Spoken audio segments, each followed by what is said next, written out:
alaihissalam beserta anaknya Ismail telah membangun Ka'bah kembali yang telah runtuh, dibangun kembali oleh Ibrahim alaihissalam. Ya. Setelah Ka'bah ini berdiri, ya bisa slide. Allah berfirman, wahai Ibrahim, wa azzin fin nasi bil hajj ya'tuka rijalan wa ala kulli damirin ya'tina min kulli fajjin amin. Ini dasar hukumnya. Kenapa kita mau melaksanakan ibadah haji, mau melaksanakan ibadah umrah, mau melaksanakan perjalanan untuk melakukan ziarah ke Baitullah. Perintah Allah, wa azzin fin nasi, panggillah seluruh manusia.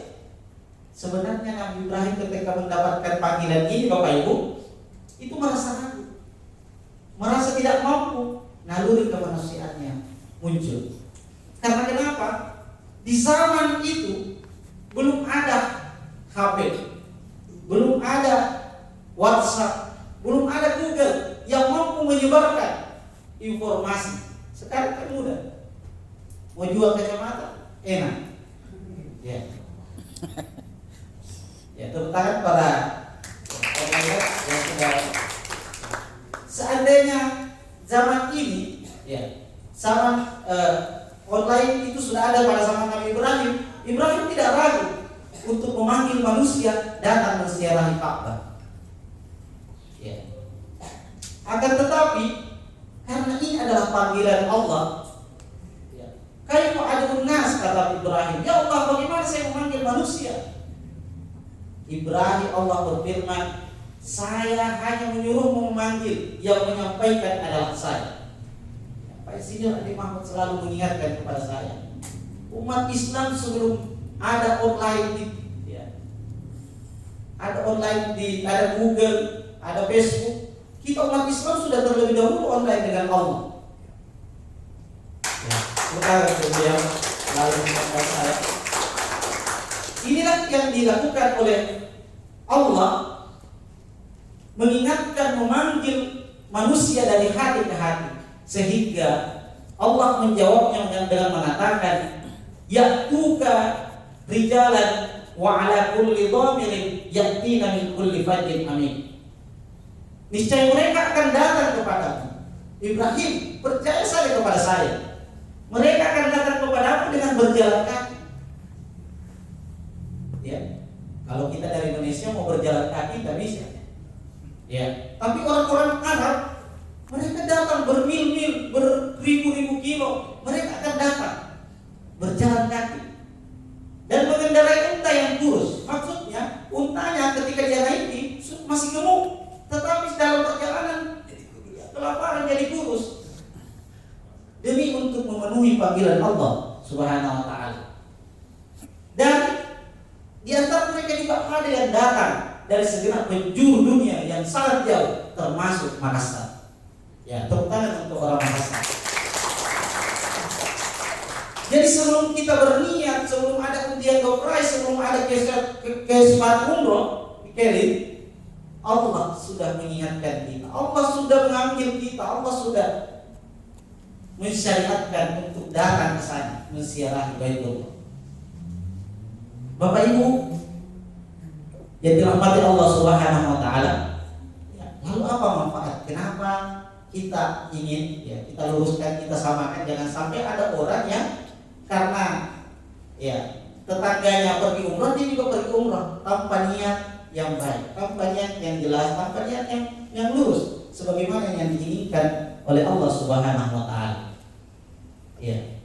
Jangan sampai ada orang mau pergi umrah cuma karena sendiri atau tidak ada yang temani, orang umurnya sudah uzur, supaya ada yang bantu angkat kompor, ada yang bantu menuntut jalan, tawaf sa'i, sehingga dia, ya, daripada saya sendiri, saya berangkatkan kamu.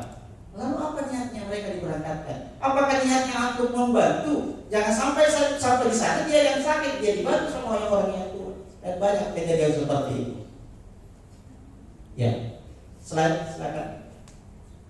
Nah ini manfaat melaksanakan umroh. Yang pertama adalah jihad sebagaimana ibadah haji. Jadi pergi umroh sama dengan jihad. Yang mana kalau kita berjihad, kita mau berperang, di Indonesia tidak ada perang. Ya. Kita ingin juga berjihad, yang mana pahalanya tiada yang lain, balasannya kecuali surga. Ya.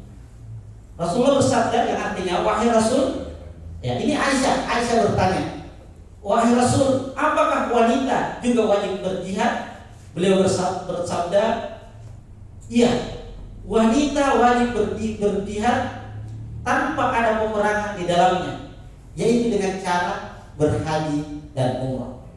Makanya hari ini ya banyak emak-emak yang datang. Ya, tepuk tangan untuk emak-emak.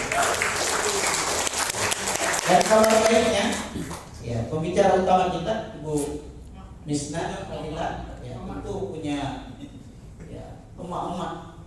Menurut informasi ada 400 yang sudah diberangkatkan dan mayoritas belum berangkat ya, yang akan diberangkatkan ya, dan mayoritas adalah emak-emak. Bagaimana cara memberangkatkan? Sebentar kita akan mendapat penjelasan dari beliau. Jadi kita luruskan niat bahwa kita ini akan berjihad, kita akan berjuang. Kemudian selanjutnya menghapus dosa di antara umroh. Sehingga inilah yang memotivasi kenapa ada orang yang sudah pernah umroh mau lagi umroh, sudah pernah umroh mau lagi umroh. Kenapa? Karena ada jaminan al-umratu ilal umrati kafaratun lima bainahuma. Antara umrah yang satu yang pertama dengan umrah berikutnya menjadi penghapus dosa. Jadi lebih banyak umrah yang kita lakukan akan menjadi penghapus dosa. Lebih banyak dosa yang dihapus. Nah tentu semua orang punya dosa. Ya.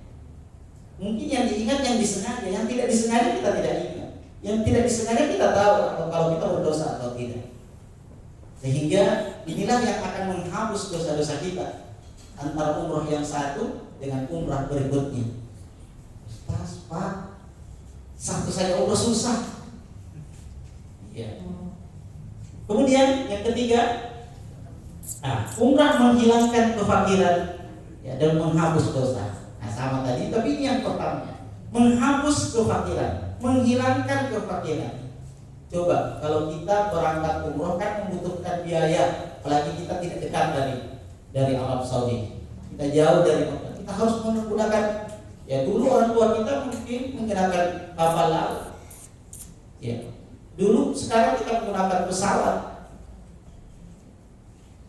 Tetapi dan ini bisa harus menggunakan biaya yang sangat besar, sehingga di dalam agama kita mengkhususkan yang wajib melaksanakan ibadah haji dan umrah adalah hanya orang-orang yang mampu. Sehingga banyak orang yang mungkin pas-pasan penghasilannya takut melaksanakan ibadah umrah haji karena takut menjadi miskin, takut menjadi fakir. Padahal ada jaminan dari Allah, umrah ini akan ya menghilangkan kemiskinan. Jadi kalau bapak ibu takut miskin, sudah tidak betah lagi menjadi orang miskin, silahkan daftar umrah. Di mana? Di Kasmat Umroh.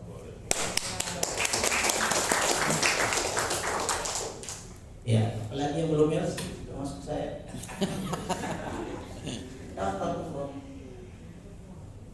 Nah sekarang pertanyaannya, apakah kita sudah daftar umroh? Sudah? Ada yang tertunda gara-gara regulasi penerbangan di Arab Saudi? Atau belum lunas? Nah ini. Ya, kalau belum lunas, ya sebenarnya Bapak Ibu ini ada pengalaman, baik pengalaman pribadi, pengalaman keluarga, pengalaman teman-teman yang terkadang kami selalu menjadikan motivasi kepada jamaah kami, baik jamaah majelis taklim, jamaah ceramah di masjid, bahkan jamaah haji dan umrah yang kami bimbing. Apa itu? Sebenarnya yang membuat kita datang bisa melaksanakan perjalanan haji haji dan umrah bukan karena kita kaya, bukan karena kita banyak uang, akan tetapi karena kita mampu. Mampu ini luas, Bapak Ibu. Ya. Saya alhamdulillah bercerita sedikit, 8 bersaudara, saya anak ke-8, dan orang tua kami tidak cuma 1 kali ke tanah suci kemudian meninggal dunia. Kami 8 bersaudara sudah haji semua.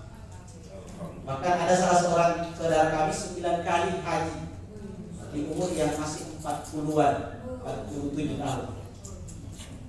Ya. Pekerjaan orang tua kami, ya, pegawai ngeri sekali. PNS. Ya. Bapak Ibu mungkin ada yang PNS di tempat ini, ya, sama dengan saya. Bagaimana penghasilan seorang PNS? Ya, ya untuk kebutuhan boro-boro untuk menabung, mendaftar umroh, untuk mendaftar haji, untuk kebutuhan sehari-hari saja, ya harus kasbon ke koperasi atau ke kantin. Ya. Tetapi apa yang membuat orang tua kami bisa mengumrahkan atau menghajikan kami semua bersaudara? Bukan karena kemampuan finansial, akan tetapi kemampuan hubungan dengan Allah Subhanahu wa Ta'ala. Dengan banyak memanjatkan doa, dan ada doa khusus yang sering dibacakan oleh orang tua kami.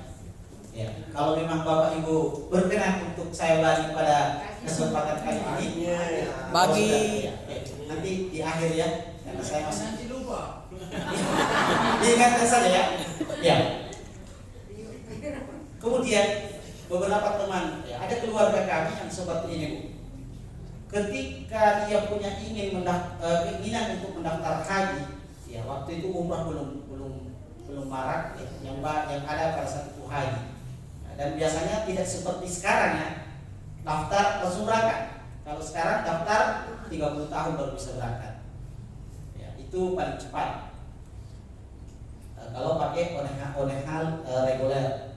Pada saat itu, ya, tante saya, sepupu ibu saya, dia penjual kain. Dia door to door. Ya, mungkin tidak sama dengan sekarang orang jual sudah online. Dia masih offline, dari rumah ke rumah. Dia bawa jualannya dari rumah ke rumah. Ya. Kemudian dia menceritakan kepada pembelinya, ini harganya sekian.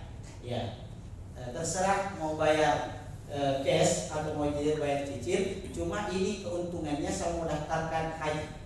Semua pembeli informasikan seperti itu, sehingga pembelinya tidak ada yang membayar dengan uang pas dengan harganya, selalu memberikan uang yang lebih. 2 tahun dia berjalan dari rumah ke rumah, cukup untuk membayar pembayaran ongkos naik haji. Sehingga kita jangan malu untuk berbicara, menginformasikan kepada halayak bahwa saya ini mau pergi umroh, mohon didoakan. Jadi doa hubungan kita dengan Allah, karena Allah yang memberi aturan bahwa orang yang haji dan umrah adalah orang yang mampu, dan Allah Maha mampu dan memampukan manusia. Ya. Yang terakhir, karena saya juga ingin cepat-cepat turun dari panggung ini, ingin mendapatkan informasi, mendapatkan ilmu yang banyak dari Ibu Misna.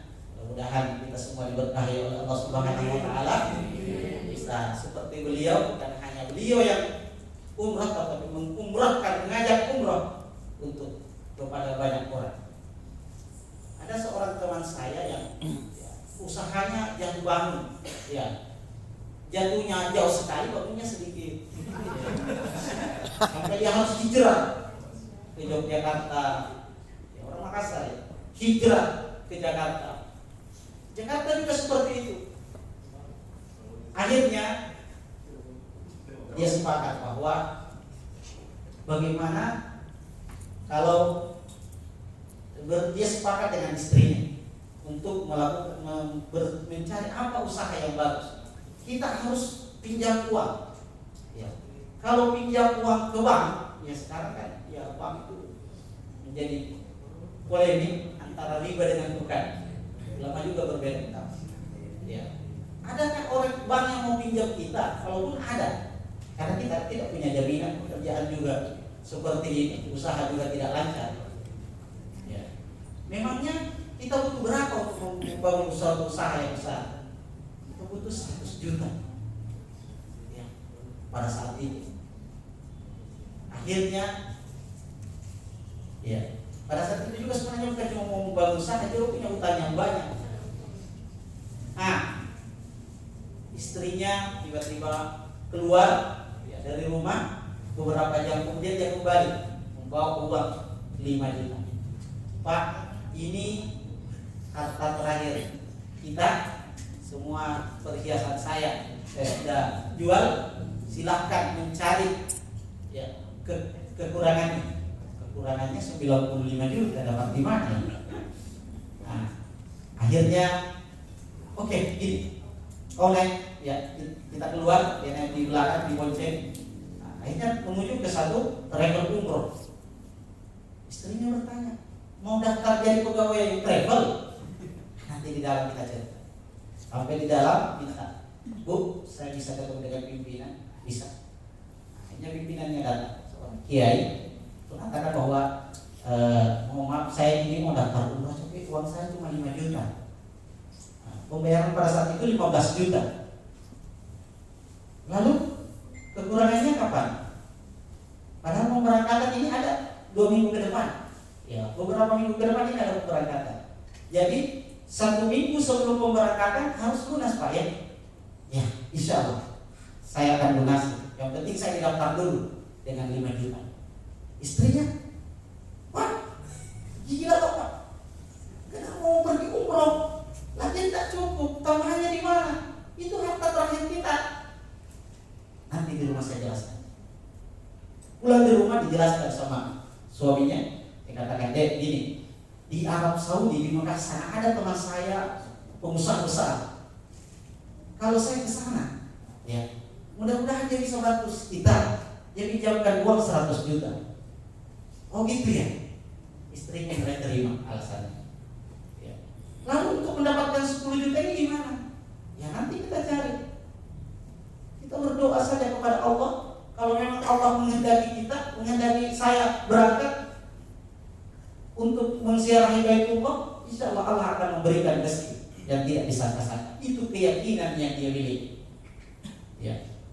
Karena 1 minggu kalau tidak lunas, maka uang yang 5 juta ini hangus. Nah, gimana caranya? Kita berdoa saja. 2 hari kemudian dapat telepon dari temannya. Ya, Bro, bisa tak bantu saya? Temannya ini orang di Jogja. Waktu dia usaha di Jogja, nah, bantu apa? Bantu saya bangun kafe. Ya, kamu kan bisa bantu saya. Bilang, ya yang penting ada ininya. Oh iya. Akhirnya dia berangkat ke Jogja. 4 hari di sana selesai. Karena dia katakan bahwa tidak boleh lama ya, tidak bisa 1 minggu. Karena kenapa? Saya mau berangkat umroh. Oh gitu ya. Oh iya. Akhirnya dia tidak ditanya berapa yang mau diberikan, tidak ada deal. Tapi setelah selesai, dia dikasih amplop. Oh maaf, ini cuma ini yang bisa saya berikan. Ya, cuma ini yang saya bisa berikan. Terima kasih banyak. Mudah-mudahan ini bisa bermanfaat digunakan dalam perjalanan ibadah umrah. Ternyata isi amplopnya 12 juta.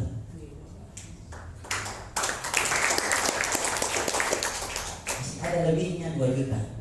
Ya, karena kekurangan 10 juta.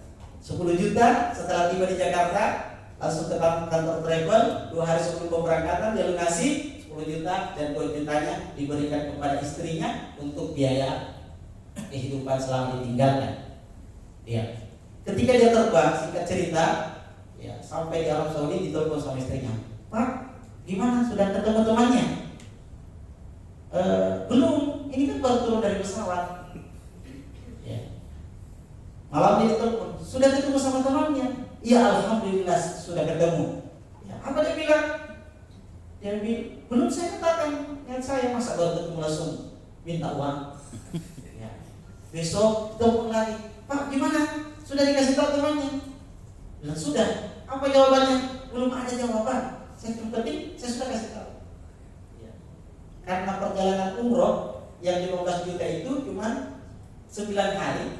Ya. Perjalanan dengan perjalanan 7 hari ibadah, 3 hari di Madinah dan 4 hari di Mekah. Jadi cuma 4 hari di Mekah, 3 hari di Madinah. Selama 4 hari dia betul-betul melakukan ibadah yang banyak di Masjidil Haram. Ya. Ketika dia melakukan ibadah lebih banyak beristighfar, meminta ampun. Karena setelah 4 hari di Mekah, 3 hari di Madinah dia pulang. Kemudian banyak beristighfar, banyak meminta ampun kepada Allah Subhanahu wa taala. Kenapa dia banyak meminta ampun kepada Allah? Ketika ketemu dengan istrinya, tidak ada oleh-oleh, tapi dia bawa uang pas, ya, hanya untuk koin-koin. Yang dia bawa pulang adalah pakaian kotor, ya, yang dia sudah pakai beribadah. Kemudian 1 jerigen air Zam-Zam. Itu saja oleh-oleh yang dibawa pulang. Ditanya sama istrinya, gimana hasil pertemuannya dengan teman? Apakah temannya mau bantu?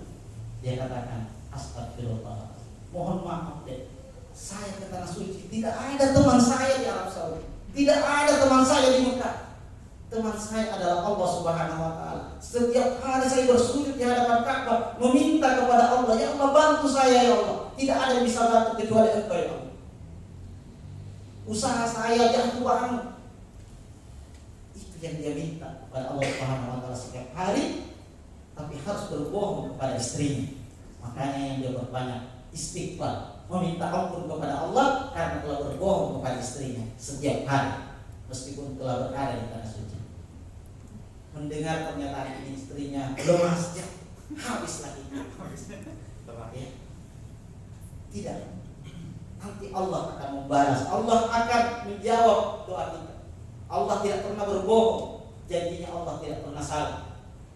2 hari kemudian ada ibu-ibu yang nelpon, Pak, baru pulang dari umroh ya?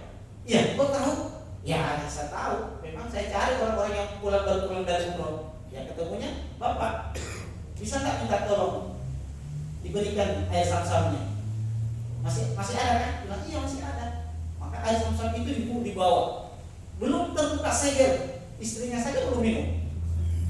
Karena dia tahu bahwa ibu yang menelpon ini adalah orang yang tidak begitu percaya sama orang. Ya, makanya yang dibawa yang belum terbuka segel. Sampai di sana diminta, dibawakan buah, diambilkan jember. Loh, biasanya kalau orang minta air Zam-Zam kan pakai gelas, ya, mau diminum. Tapi ini dibawakan ember, baskom. Silakan ditumpah. Tumpah. Saya saja, istri saya belum minum. Satu-satunya oleh-oleh yang saya bawa dari umroh hanya air Zam-Zam. Ini mau diminta semua. Ya, tetapi dia ikhlas, dia rela. Kemudian setelah itu dia cerita bahwa saya ini habis operasi. Ya, saya operasi.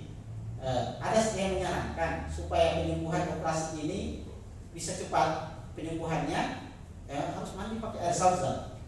Kalau bukan saya tidak mampu ke tanah suci, tetapi saya ini masih dalam pemulihan, pengobatan, maka saya cari saja orang-orang yang baru pulang umroh, pasti bawa air Zam-Zam karena gratis pembagian 5 liter, ya kan? Ya. Akhirnya setelah ibu ini membersihkan dirinya, mengeringkan badannya karena sudah mandi air Zam-Zam, ya, dia ambil cek. Ya, dia tahu bahwa ibu ini orangnya tidak begitu dermawan, mesti memberikan di luar, ya, di bawah daripada standar. Kalau memang memberikan gaji atau memberikan honor, dia tulis cek. Bapak ini tidak perhatikan, ya, dia cuma lihat angka 1 dengan angka dan nol. Kalau bukan 100.000 paling 1 juta, ya, sebagai ungkapan terima kasih. Dia ambil cek itu, kemudian dia rencana mau jemput istrinya untuk mencairkan cek ini. Tapi di perjalanan dia penasaran juga, berapa sih sebenarnya, 1 juta kan atau 100.000? Kalau cuma 100.000, ya tidak usah saya pergi panggil istri saya. Dia hitung nolnya, ya, 9, 100 juta.